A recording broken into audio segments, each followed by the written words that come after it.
नमस्कार दोस्तों, आपके अपने YouTube चैनल LCM ऑनलाइन में स्वागत है। दोस्तों, आज हम यूपीएसआई के लिए मूल विधि की क्लास की शुरुआत कर रहे हैं। तो यूपीएसआई मूल विधि की ये पहली क्लास है और ये सीआरपीसी से संबंधित कुछ महत्वपूर्ण प्रश्न होंगे और सीआरपीसी से जितने भी प्रश्न पूछे जा सकते हैं आपके एग्जाम में, उन सारे प्रश्नों का हम कलेक्शन करके धीरे धीरे आपको इस कोर्स को कंप्लीट कराने का प्रयास करेंगे।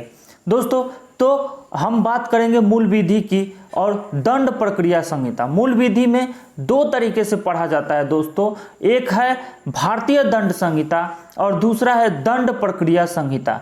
तो भारतीय दंड संहिता और दंड प्रक्रिया संहिता में अभी हम शुरुआत करने जा रहे हैं दंड प्रक्रिया संहिता। तो जो हमारा चैप्टर होगा, जो हमारे बुक होगी, जो हमारे भारतीय पेनल कोड यानी कि ये दंड प्रक्रिया संहिता जो सीआरपीसी के नाम से जानी जाती है, क्रिमिनल पेनल कोड के नाम से जानी जाती है, उसके बारे में हम बात करेंगे।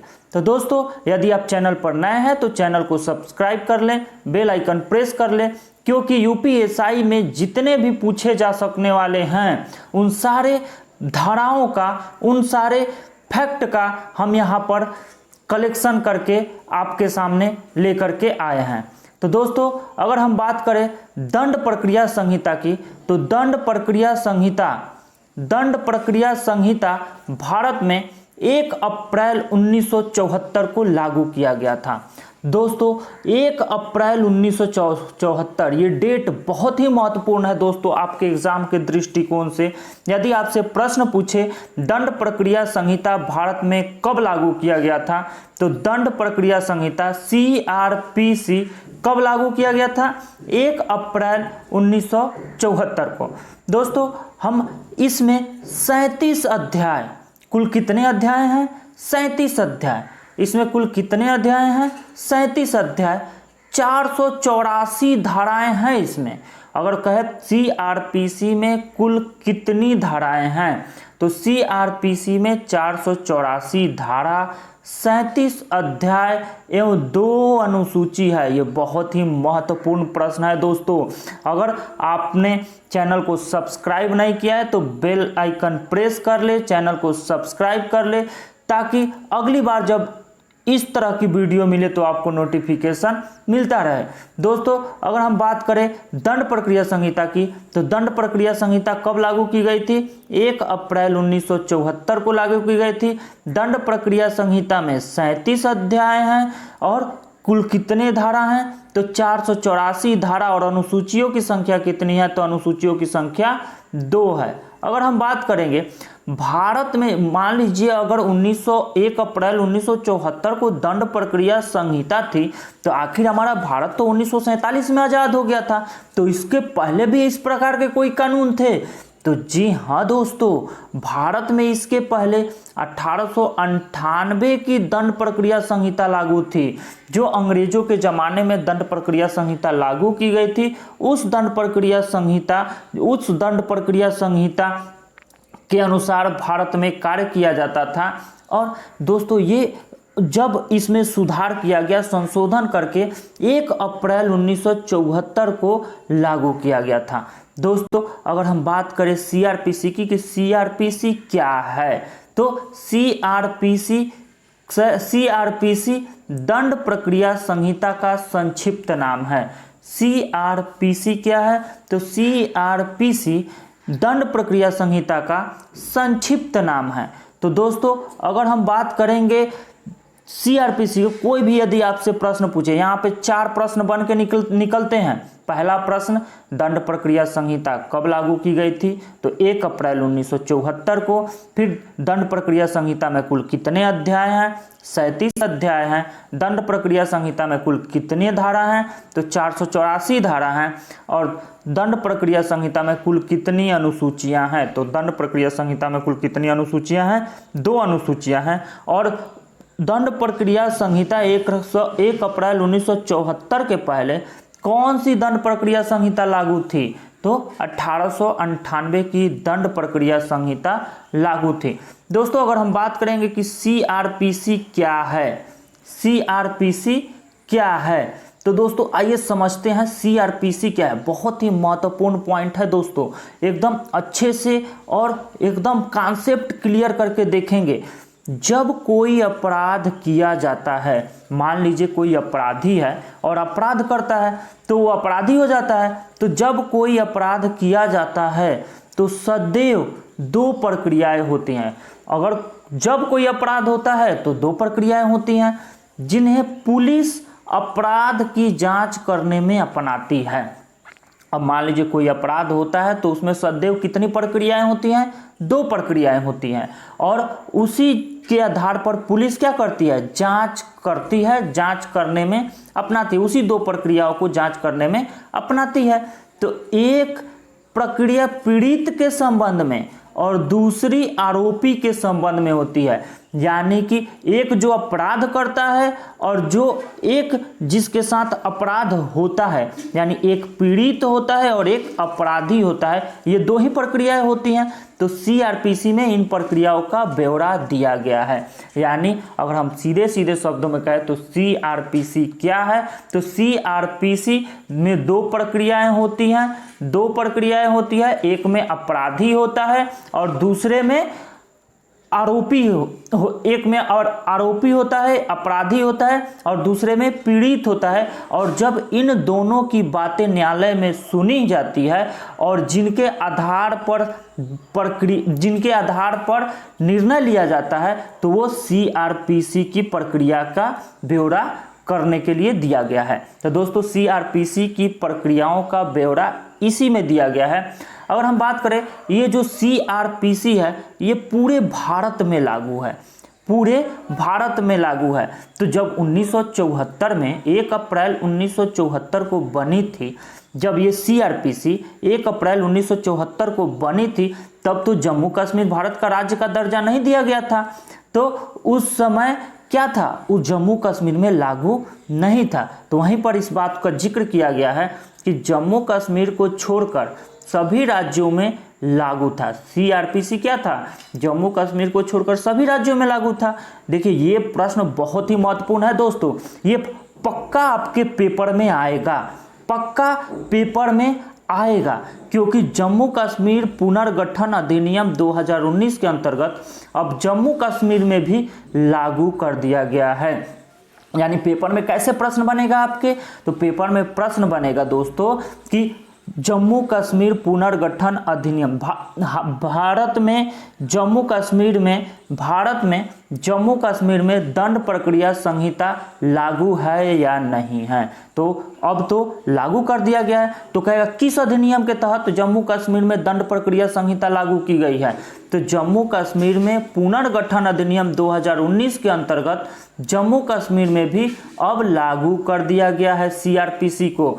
तो जम्मू कश्मीर में लागू होने के बाद अब यह संपूर्ण भारत पर लागू है। तो दोस्तों यदि आपसे प्रश्न पूछे कि सीआरपीसी दंड प्रक्रिया संहिता भारत के कितने क्षेत्रों पर लागू है, तो भारत के संपूर्ण भारत पर लागू है। दोस्तों धीरे धीरे हम चलेंगे, धाराओं को बहुत ही ध्यान से सुनेंगे और समझते हुए चलेंगे, आपके सारे डाउट क्लियर होंगे। अगर यदि कोई डाउट होगा तो आप कमेंट बॉक्स में कमेंट करें, और ये भी कमेंट करें कि आज का वीडियो कैसा लगा। यदि आप कमेंट करेंगे तो हमारा उत्साह बढ़ेगा और आगे वीडियो को बनाने के लिए हम प्रेरित होंगे। अगर आप कमेंट नहीं करेंगे तो हम आगे की राह के बारे में सोचने का प्रयास करेंगे। दोस्तों अगर हम बात करेंगे महत्वपूर्ण परिभाषा की, तो सीआरपीसी से संबंधित कुछ परिभाषाएं दी गई हैं जो आपके एग्जाम में पूछी जाती हैं और बार बार पूछी भी गई हैं आपके एग्जामों में। तो दोस्तों संज्ञेय अपराध क्या होता है? ये यूपीएसआई के 3rd शिफ्ट में पूछा गया प्रश्न है। संज्ञेय अपराध क्या होता है या संज्ञेय अपराध किसे कहा जाता है? तो दोस्तों संज्ञेय अपराध वैसा अपराध होता है जिसमें पुलिस अधिकारी बिना मजिस्ट्रेट के वारंट के किसी अभियुक्त को गिरफ्तार कर सकती है। जैसे मान लीजिए किसी को गिरफ्तार करने के लिए मजिस्ट्रेट वारंट देता है, और जब मजिस्ट्रेट वारंट देता है तो क्या करती है, जब मजिस्ट्रेट वारंट देता है तो पुलिस गिरफ्तार करने के लिए जाती है।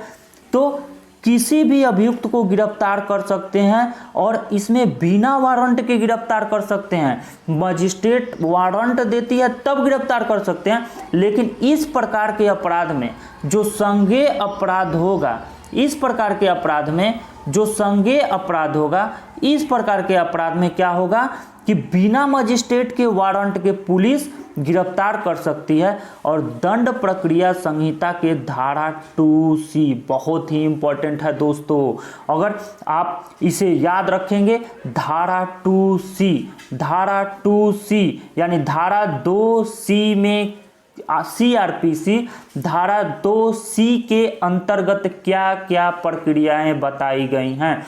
तो धारा 2C के अंतर्गत संज्ञेय अपराध के बारे में जिक्र किया गया है। और संज्ञेय अपराध क्या होता है, वैसा अपराध जो पुलिस अधिकारी बिना मजिस्ट्रेट के वारंट के किसी अभियुक्त को गिरफ्तार कर लेता है, उसे संज्ञेय अपराध के अंतर्गत रखा जाता है।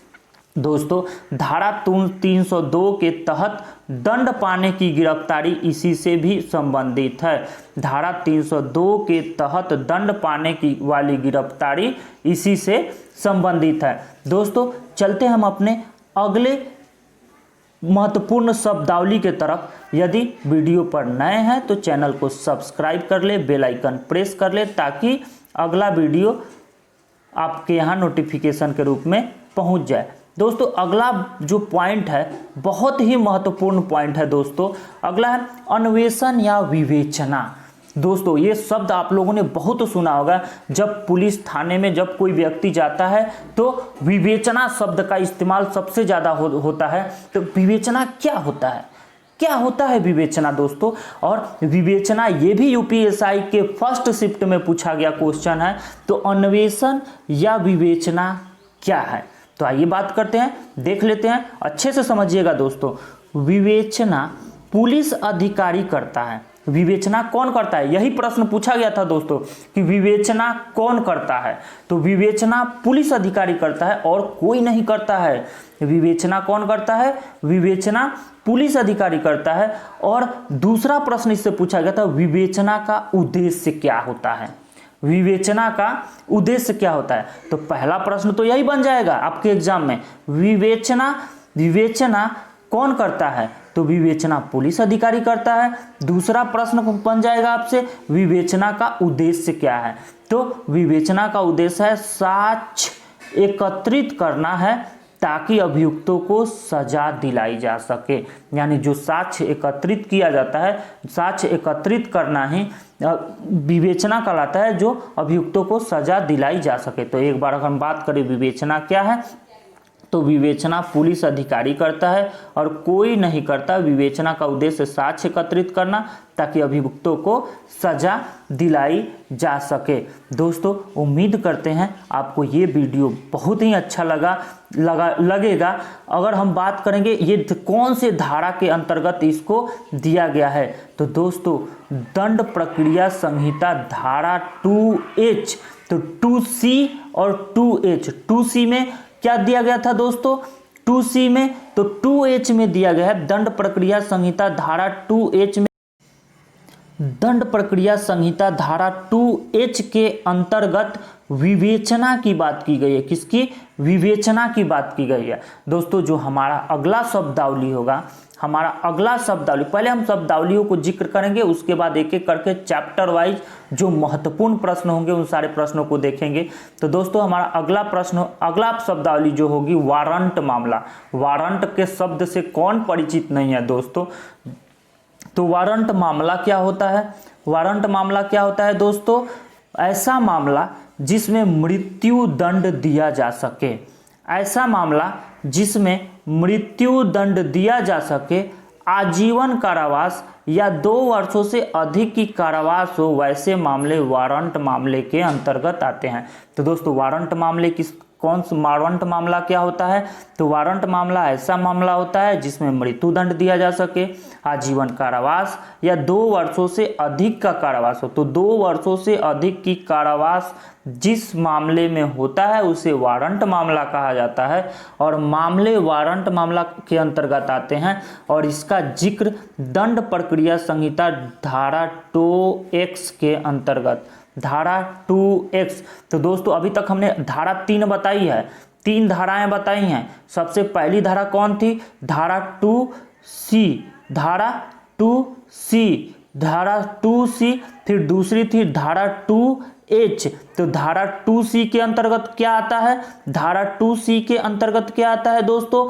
धारा 2C के अंतर्गत क्या आता है दोस्तों? हम इसलिए करें ताकि आप भी बोलते रहें और आपको साथ साथ याद भी होते चले, क्योंकि धाराएं बहुत ही कठिन हो जाती हैं याद करने और मुश्किल हो जाते हैं। तो धारा 2C, धारा 2C के अंतर्गत, धारा 2H के अंतर्गत और धारा 2X के अंतर्गत क्या आती है? तो धारा 2C के अंतर्गत संज्ञेय अपराध, धारा 2H के अंतर्गत विवेचना और धारा 2X के अंतर्गत क्या आता है? वारंट मामला। दोस्तों उम्मीद करते हैं कि आप लोग साथ साथ रिवीजन भी करते चलेंगे हमारे साथ। देखिए दोस्तों, हम ये बार बार इसलिए बता रहे हैं आपसे ताकि जब आप वीडियो को अंत तक देखते रहें तो आपके सारे डाउट और सारे प्रश्न क्लियर हो, दोबारा इस वीडियो को देखना न पड़े आपको। दोस्तों चलते हैं हम अपने अगले पॉइंट की तरफ। हमारा आज का सबसे पहला टॉपिक है दोस्तों सीआरपीसी का पहला टॉपिक और बहुत ही जबरदस्त टॉपिक होगा आपके एग्जाम के दृष्टिकोण से। दोस्तों हमारा अगला टॉपिक होगा और ये चैप्टर पहला होगा। ये तो अभी तक हमने आपसे कुछ शब्दावलियों का जिक्र किया, अब हम बात करेंगे चैप्टर की और एक एक करके जो ये तो सारे धाराएं पढ़ने नहीं है, जो 484 धाराएं होती हैं उन 484 धाराओं को नहीं पढ़ना है दोस्तों। आप घबराएंगे नहीं, हम उन्हीं चीज़ों को बताएंगे जो आपके एग्जाम के दृष्टिकोण से बहुत ही महत्वपूर्ण है। तो हमारा चैप्टर होगा और ये फर्स्ट चैप्टर है व्यक्ति की गिरफ्तारी के संबंध में सीआरपीसी की मुख्य धाराएं। यानी कि जब व्यक्ति को गिरफ्तार किया जाता है तो उसको गिरफ्तार जब कर लिया जाता है तो उसके संबंध में कौन कौन सी धाराएं किस प्रकार से कब कैसे और क्यों लगाई जाती है, उन्हीं की धाराओं के बारे में हम आपसे जिक्र करेंगे। तो हम इसी क्रम में आगे बढ़ते हुए गिरफ्तारी के संबंध में अगर धाराओं की बात करें तो सबसे पहली धारा आती है धारा 41। दोस्तों धारा 41 याद रखना, धारा 41। धारा 41 में क्या कही गई है? तो धारा 41 में दंड प्रक्रिया संहिता धारा 41 के अंतर्गत बताया गया है कि पुलिस बिना वारंट के कब गिरफ्तार कर सकती है।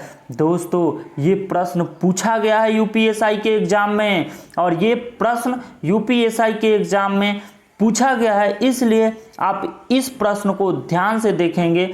दोस्तों अगर हम बात करें, प्रश्न पूछे आपसे कि धारा 41 के अंतर्गत क्या बताया गया है, दंड प्रक्रिया संहिता धारा 41 के अंतर्गत क्या बताया गया है? तो दंड प्रक्रिया संहिता धारा 41 के अंतर्गत बताया गया है कि पुलिस बिना वारंट के कब कब गिरफ्तार कर सकती है। अगर कहे पुलिस बिना वारंट के कब गिरफ्तार कर सकती है, इसका वर्णन दंड प्रक्रिया संहिता सीआरपीसी के कौन से धारा में बताई गई है? तो पुलिस बिना वारंट के गिरफ्तार कर सकती है, यह कहाँ बताया गया है? सीआरपीसी दंड प्रक्रिया संहिता धारा 41 में। अब दोस्तों कब कब गिरफ्तार कर सकती है, कैसे गिरफ्तार कर सकती है, उन सारे पहलुओं को हम देखेंगे एक एक करके। तो पहली शर्त है दोस्तों, गिरफ्तार करने के लिए पहली शर्त क्या होगी? धारा 41 के अंतर्गत पहली शर्त क्या होगी? जिसने कोई ऐसा अपराध किया है जो कम से कम 7 वर्ष के कारावास से दंडनीय बनाया गया है, ऐसे व्यक्ति को पुलिस मजिस्ट्रेट के आदेश के बिना गिरफ्तार कर सकती है। दोस्तों पहला कंडीशन क्या है? जिसने कोई ऐसा अपराध किया है जो कम समय में 7 वर्ष के कारावास से दंडनीय बनाया गया है, ऐसे व्यक्ति को पुलिस मजिस्ट्रेट के आदेश के बिना गिरफ्तार कर सकती है, पहली कंडीशन।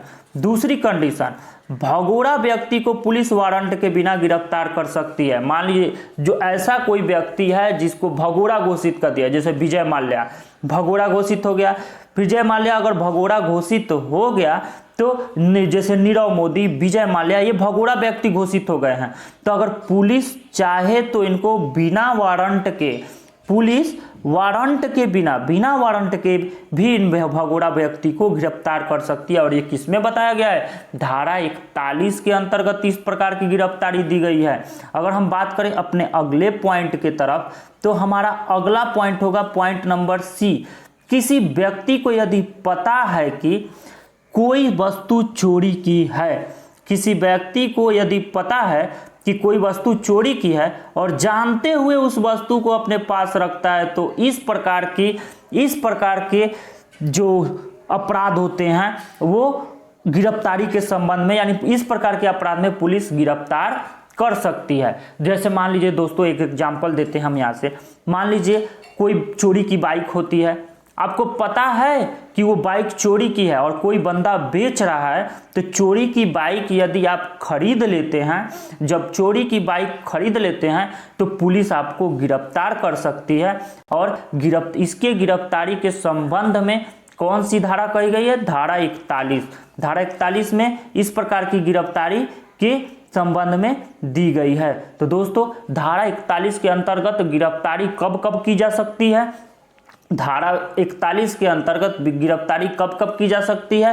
पहला, भगोड़ा व्यक्ति के पुलिस के वारंट के बिना गिरफ्तार, यानी जो भी भगोड़ा व्यक्ति है उसे पुलिस बिना वारंट के गिरफ्तार कर सकती है। यदि कोई व्यक्ति को पता है कि ये चोरी की है, अपने घर में रखे रहते हैं और पुलिस छापा मारती है, तो जब छापा मारती है आपके घर में निकल जाता है, तो कौन बेचा क्या बेचा उससे क्या मतलब, भाई आपके यहाँ है तो आपको जवाब देना होगा कि किससे खरीदे, किस प्रकार, इस प्रक्रिया में आपको जवाब देना होता है कि कब खरीदे, किससे खरीदे, कैसे खरीदे। तो उन सारी प्रक्रियाओं को नोट कर की जाती है और उसी के आधार पर आपके ऊपर मुकदमा चलाया जाता है। दोस्तों उम्मीद करता है आप लोग इस धारा को बहुत अच्छे से समझ गए होंगे।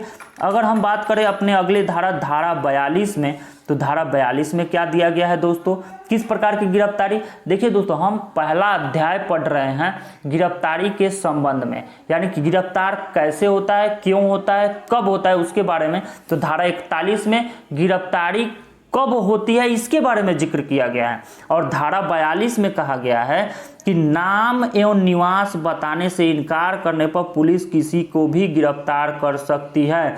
दोस्तों नाम एवं निवास बताने से इनकार करने पर, और उसका जीता जागता एग्जाम्पल है आज का परिवेश, यानी उसका जीता जागता उदाहरण है आज का परिवेश। दोस्तों जैसे मान लीजिए हम इस समय लॉकडाउन लग गया, कोरोना वायरस महामारी की वजह से लॉकडाउन लग गया कि 9 बजे से लेकर के शाम में 9 बजे तक शाम में 9 बजे से सुबह में 9 बजे से लेकर के शाम में 9 बजे तक क्या होगी, ये गाइडलाइन जारी की गई सरकार के द्वारा, और आप गाइडलाइन को फॉलो नहीं करते हैं और 9 बजे रात के बाद यानी 10 बजे रात को आप सड़क पर घूम रहे हैं, या फिर कभी भी 12 बजे रात को आप ऐसे ही सड़क पर घूम रहे हैं, तो पुलिस का अधिकार होता है कि वो आपसे आईडी मांग सकती है, आपका नाम पूछ सकती है, आपका घर जान सकती है। तो इस कंडीशन में आप उसके साथ सहयोग नहीं करते हैं, कोऑपरेट नहीं करते हैं, तो पुलिस आपको गिरफ्तार कर सकती है। तो दोस्तों धारा 42 के अंतर्गत क्या है,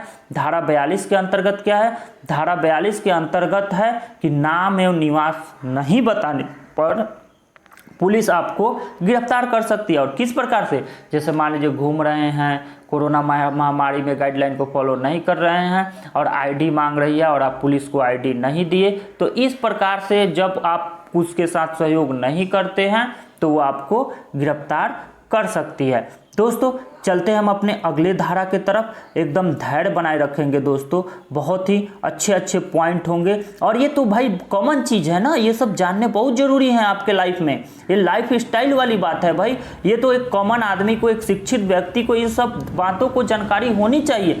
ये पढ़ाई ही नहीं बल्कि कॉमन जानकारी भी आपके लिए बहुत ही महत्वपूर्ण है इन सब के मामले में। तो दोस्तों धारा 43 के अंतर्गत क्या कही गई है दोस्तों, अभी तक ले हमने क्या पाया, धारा 41, धारा 42 और धारा 43। धारा 41 में क्या था कि कब कब पुलिस आपको गिरफ्तार कर सकती है। धारा 42 में क्या था कि आपका नाम, आपका पता पूछ सकती है और आप उसे बताने से इनकार करते हैं तो आपको गिरफ्तार कर सकती है। अब हम बात करेंगे धारा 43। धारा 43 में क्या है, प्राइवेट व्यक्ति द्वारा गिरफ्तारी है उस पर प्रक्रिया, यानी प्राइवेट व्यक्ति, जैसे मान लीजिए हम आपको एग्जांपल देते हैं, आप भीड़ भरे बाजार में हैं, भीड़ भरे बाजार में हैं, अचानक से मारपीट शुरू हो जाती है। तो जो मारपीट शुरू होती है, या फिर कोई चोर आता है, कोई बाइक चोरी करने लगता है, जब कोई चोर आता है बाइक चोरी करने लगता है, और जब बाइक चोरी करने लगता है तो देखते हैं लोग पकड़ के उसको मारने लगते हैं। तो जब प्राइवेट व्यक्ति उस व्यक्ति को मारने, तो मारने का तो अधिकार नहीं है, लेकिन जब कोई प्राइवेट व्यक्ति उसे पकड़ लेता है और पकड़ने के बाद अब पुलिस को सूचना देता है और पुलिस आती है और उसको पकड़ के ले जाती है, तो इस कंडीशन में जैसे चोरी करते हुए देखना या फिर कोई आपराधिक कार्य करते हुए देखती है जनता, तो प्राइवेट व्यक्ति भी पकड़ के रख, मारने का अधिकार नहीं होता, पकड़ के रख सकती है और पुलिस को सूचना दे सकती है। तो प्राइवेट व्यक्ति द्वारा गिरफ्तारी है उस पर प्रक्रिया की बात कहाँ की गई है, धारा 43 में। धारा 43 में प्राइवेट व्यक्ति द्वारा गिरफ्तारी है उस पर प्रक्रिया। उदाहरण के लिए, जब किसी प्राइवेट व्यक्ति की उपस्थिति में कोई संज्ञेय और अजमानतीय अपराध किया जाता है। अपराध कैसा होना चाहिए, संज्ञेय होना चाहिए और अजमानतीय अपराध होना चाहिए। तो इस प्रकार से प्रश्न पूछा गया आपके एग्जामों में कि जब कोई संज्ञेय और अजमानतीय अपराध होता है, जब कोई संज्ञेय और अजमानतीय अपराध होता है, तब प्राइवेट व्यक्ति द्वारा गिरफ्तारी की जाती है। तो यह भारतीय दंड प्रक्रिया संहिता के धारा कौन से में चर्चा की गई है, तो धारा 43 में इस प्रकार की चर्चा की गई है। तो दोस्तों उम्मीद करते हैं ये धारा भी आपको समझ में आ गया होगा। धारा 41 में क्या देखा दोस्तों, 42 में क्या देखा दोस्तों, 43 में क्या देखा दोस्तों, एनालिसिस करते हुए चलेंगे दोस्तों। धारा 41 में किसका वर्णन किया गया है, तो धारा 41 में कब कब गिरफ्तार कर सकती है पुलिस, इसका जिक्र किया गया है। धारा 42 में क्या जिक्र किया गया है दोस्तों, धारा 42 में जिक्र किया गया है कि जब कोई व्यक्ति नाम और पता बताने से इनकार कर देता है, नाम एवं पता बताने से इनकार कर देता है, तब पुलिस आपको गिरफ्तार कर सकती है। और धारा 43 में क्या कहा गया है दोस्तों कि प्राइवेट व्यक्ति भी गिरफ्तार कर सकता है। अगर कौन सा अपराध होना चाहिए, ये भी फैक्ट होना चाहिए कि प्राइवेट व्यक्ति गिरफ्तार कर सकता है, लेकिन कौन सा अपराध होना चाहिए, संज्ञेय अपराध और अजमानतीय अपराध होना चाहिए। दोस्तों उम्मीद करते हैं वीडियो अच्छा लगा होगा, और वीडियो अगर अच्छा लगे तो कमेंट जरूर कर देना दोस्तों कि वीडियो कैसा लगा। अगर हम बात करें धारा 44 की, धारा 44 में क्या क्या बातें बताई गई हैं, तो धारा 44 में कौन सी बातें बताई गई हैं, मजिस्ट्रेट द्वारा गिरफ्तारी, मजिस्ट्रेट द्वारा गिरफ्तारी, यानी जब कोई भी, अगर ये भी कंडीशन है, मजिस्ट्रेट द्वारा गिरफ्तारी किसके अंतर्गत की जाती है। जैसे मान लीजिए कोई मजिस्ट्रेट है, एसडीएम है, कोई या जिला न्यायालय है, जैसे डिस्ट्रिक्ट मजिस्ट्रेट है, एसडीएम है, तो उनके क्षेत्राधिकार के अंतर्गत कोई अपराध होता है, यानी एसडीएम के अंतर्गत उनके क्षेत्राधिकार, कोई जिला मजिस्ट्रेट है, मजिस्ट्रेट, और उस मजिस्ट्रेट के क्षेत्र अंतर्गत आने वाले अपराध हैं, तो इस कंडीशन में मजिस्ट्रेट उसे गिरफ्तार कर सकता है। तो धारा 44 में क्या है, मजिस्ट्रेट द्वारा गिरफ्तारी। धारा 41 एक बार फिर से दोस्तों देखेंगे, देखिए धाराएं याद नहीं होती दोस्तों, इसको हम बहुत ही अच्छे से बताएंगे, आप हमारे साथ रिवीजन करते हुए चलेंगे। जैसे हम कहेंगे धारा 41, तो आप बताएंगे धारा 41 का संबंध कैसे है, किससे है, तो कब कब पुलिस गिरफ्तार कर सकती है। धारा 41 में क्या है, कब कब पुलिस गिरफ्तार कर सकती है, तो हम आपसे पूछ रहे हैं, आप बोलेंगे धारा 41, धारा 41, धारा 41, धारा 42, धारा 42, धारा 42, धारा 42 में क्या है, तो नाम बताने से इनकार करने पर गिरफ्तार किया जा सकता है। फिर हम कहेंगे धारा 43, धारा 43, धारा 43, धारा 43 में क्या है दोस्तों, अगर भूल गए तो धारा 43 में क्या है, धारा 43 में है कि जब कोई व्यक्ति, प्राइवेट व्यक्ति किसी भी व्यक्ति को गिरफ्तार कर सकता है किस कंडीशन में, यदि अपराध संज्ञेय और अजमानती हो। तो धारा 43 में अपराध संज्ञेय और अजमानती हो तो गिरफ्तार किया जा सकता है। दोस्तों धारा 44 में क्या है, मजिस्ट्रेट द्वारा गिरफ्तारी। चलिए दोस्तों चलते हैं हम अपने अगले धारा की ओर। हमारा अगला धारा 45।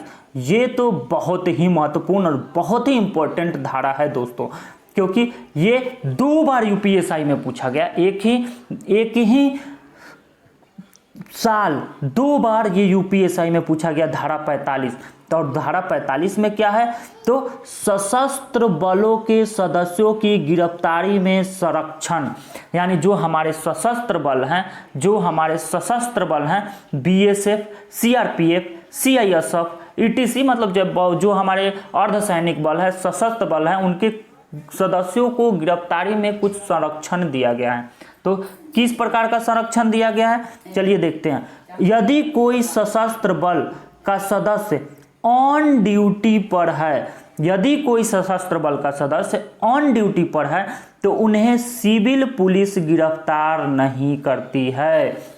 यानी जब कोई सशस्त्र बल सदस्य ऑन ड्यूटी पर है तो उन्हें सिविल पुलिस गिरफ्तार नहीं करती है। दोस्तों अगर गिरफ्तारी आवश्यक है तो केंद्र सरकार से अनुमति लेनी होती है। अगर गिरफ्तारी आवश्यक है, बहुत जरूरी है गिरफ्तारी, तो किससे अनुमति लेनी होती है, तो केंद्र सरकार से अनुमति लेनी होती है। तो दोस्तों धारा 45 याद रखना, सशस्त्र बलों के सदस्यों की गिरफ्तारी से संरक्षण दिया गया है धारा 45 में।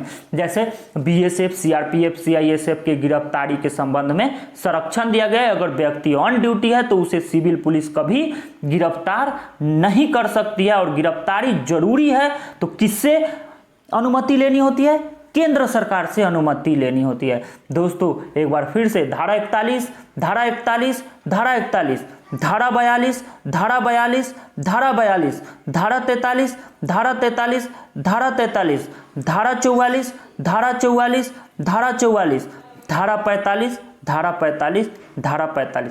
दोस्तों ये हमारे कहने का मतलब ये है कि जैसे हम बोले धारा 41 तो आपके दिमाग में आना चाहिए कि इसमें धारा 41 में दिया गया है कब कब गिरफ्तारी होगी। इसके संबंध में धारा 42 का है, तब आपके दिमाग में होना चाहिए कि धारा 42 के अंतर्गत नाम नहीं बताने पर, नाम बताने से इनकार करने पर पुलिस गिरफ्तार कर सकती है, और धारा 43 के अंतर्गत बताया गया है। और इसी तरह से आप हमेशा हमारे साथ रिवीजन करेंगे। जैसे ही एक धारा होगी अगले धारा की चर्चा करेंगे हम, तो ताकि आपकी रिवीजन हो, एक वीडियो देखिए और आपको सारे प्रश्न, सारे क्वेश्चन यहीं क्लियर हो जाए। तो चलिए चलते हैं अगले धारा की तरफ। धारा 50A। दोस्तों धारा 50A बहुत ही इंपॉर्टेंट, बहुत ही इंपॉर्टेंट है, ये भी इंपॉर्टेंट है, ये भी पूछा गया है। धारा 50A में क्या कहा गया है, गिरफ्तार व्यक्ति द्वारा नामित व्यक्ति को सूचना देने का कर्तव्य। जैसे मान लीजिए कोई व्यक्ति गिरफ्तार हो जाता है, जब कोई व्यक्ति गिरफ्तार होता है